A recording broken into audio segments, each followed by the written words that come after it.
Ya, assalamualaikum warahmatullahi wabarakatuh. Pada pertemuan kali ini kita akan membahas mengenai pengertian dari riset pemasaran. Nah, di sini kita harus tahu dulu apa itu sebenarnya riset pemasaran. Ya, beberapa ahli telah menyatakan bahwa di sini ada beberapa pendapat. Ya, yang pertama yaitu Philip Kotler yang menyatakan bahwa riset pemasaran adalah perencanaan, pengumpulan, analisis, serta pelaporan yang telah disusun secara sistematis berdasarkan data atau aneka penemuan yang sesuai dengan situasi pemasaran tertentu. Nah, kemudian ada juga pendapat yang menyatakan bahwa riset pemasaran itu adalah fungsi yang dapat menghubungkan antara konsumen dan publik dengan pemasar melalui adanya informasi dalam mengidentifikasi serta mendefinisi peluang maupun masalah pemasaran. Nah, kemudian di sini Robi Susatyo juga menyatakan bahwa marketing research atau riset pemasaran yaitu pengidentifikasian secara lebih objektif serta sistematis yang berlanjut pada pengumpulan analisis hingga perangkaian data yang tujuannya yaitu memperbaiki proses pengambilan keputusan. Ya. Nah, berdasarkan dari definisi yang ada tadi, maka di sini dapat kita simpulkan bahwa definisi dari riset pemasaran yaitu identifikasi, pengumpulan, analisis, diseminasi, serta penggunaan informasi secara sistematis maupun objektif untuk membantu manajemen dalam membuat suatu keputusan yang berhubungan dengan identifikasi dan penyelesaian masalah dalam bidang pemasaran. Nah, tujuan daripada riset pemasaran yaitu untuk menghubungkan konsumen, pelanggan, dan masyarakat dengan pemasar melalui informasi-informasi yang digunakan untuk mengidentifikasi, mendefinisikan peluang dan masalah pemasaran, membuat, memperbaiki, dan mengevaluasi tindakan pemasaran, memantau kinerja pemasaran, serta memperbaiki pengertian mengenai pemasar sebagai sebuah proses. Ya, ini merupakan suatu tujuan dari riset pemasaran. Nah, kemudian berdasarkan dari definisi riset pemasaran, kita peroleh di sini aspek-aspek penting yang ada dalam riset pemasaran. Yang pertama yaitu riset pemasaran itu bersifat sistematis. Kenapa bersifat sistematis? Karena perencanaan dibutuhkan pada seluruh tahapan proses riset pemasaran. Yang kedua, riset pemasaran ini menggunakan metode ilmiah, ya. Jadi data yang dikumpulkan dan dianalisis itu harus digunakan untuk menguji suatu hipotesis, ya. Maka di sini dia merupakan suatu metode ilmiah.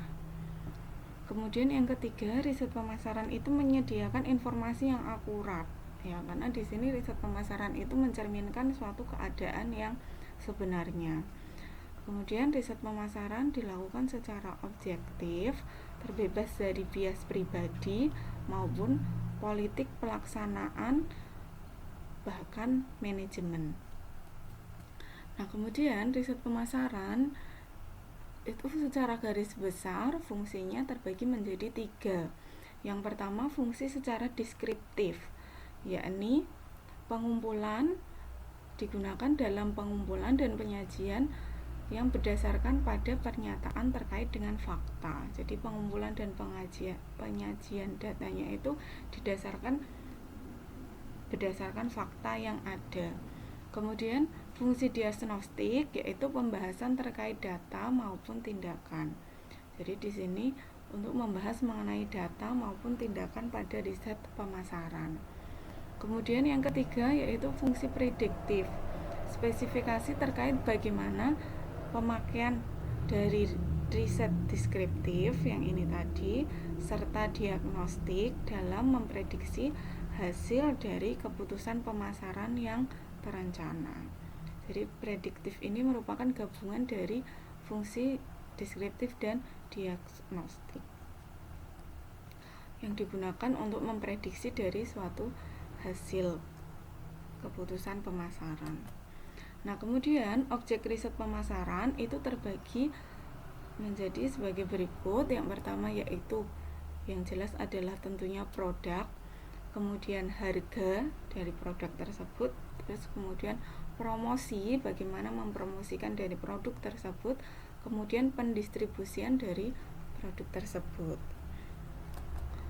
Nah, kemudian di sini adalah klasifikasi riset pemasaran secara garis besar terbagi menjadi dua. Yang pertama yaitu riset identifikasi masalah, dan yang kedua adalah riset penyelesaian masalah.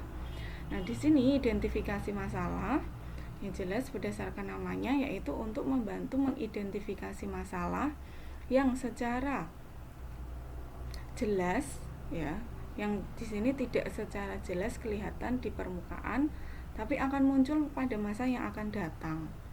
Ya, kemudian penyelesaian masalah digunakan untuk menyelesaikan permasalahan riset pemasaran yang spesifik. Nah, di sini ada dari masing-masing klasifikasi itu terdapat beberapa jenis.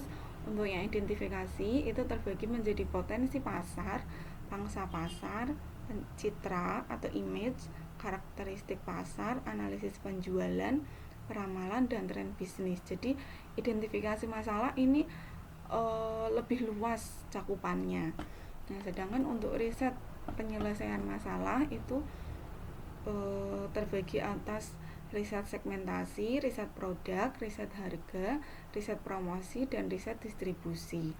Nah, berikut ini akan kita kupas satu persatu mengenai jenis-jenis dari riset penyelesaian masalah.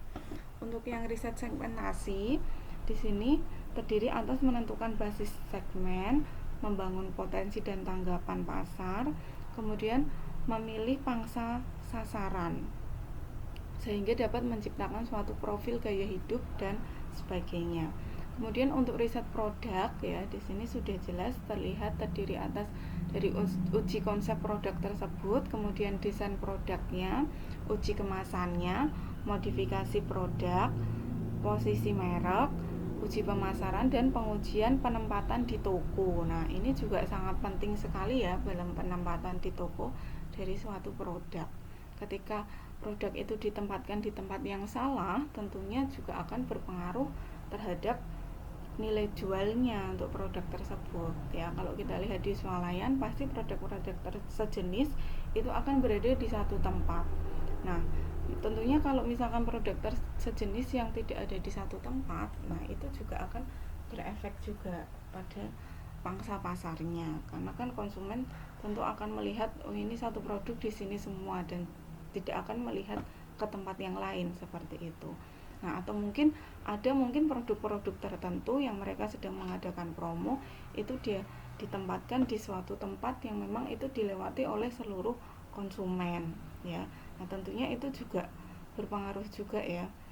Nah, kemudian ada riset distribusi, nanti berhubungan dengan jenis distribusinya itu apa saja, terus perilaku saluran distribusinya, kemudian intensitas cakupan distributornya, kemudian margin saluran distribusi, sama lokasi pendistribusiannya.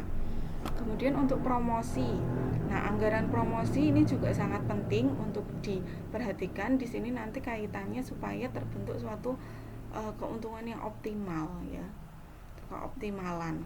Kemudian keterkaitan promosi penjualan, bauran promosi yang optimal ya, kemudian keputusan mengenai iklan yang akan dipakai, pemutusan mengenai media, pengujian iklan yang kreatif, evaluasi efektivitas iklan. Nah, ini sebenarnya sangat berpengaruh sekali, apalagi sekarang ini kan jenis promosi itu tidak hanya bisa kita lakukan di media cetak maupun di televisi. Sekarang bisa banyak di media-media sosial pun juga banyak sekali memberikan suatu promosi iklan, bahkan di kanal YouTube pun itu promosi juga sangat berpengaruh besar sekali ya.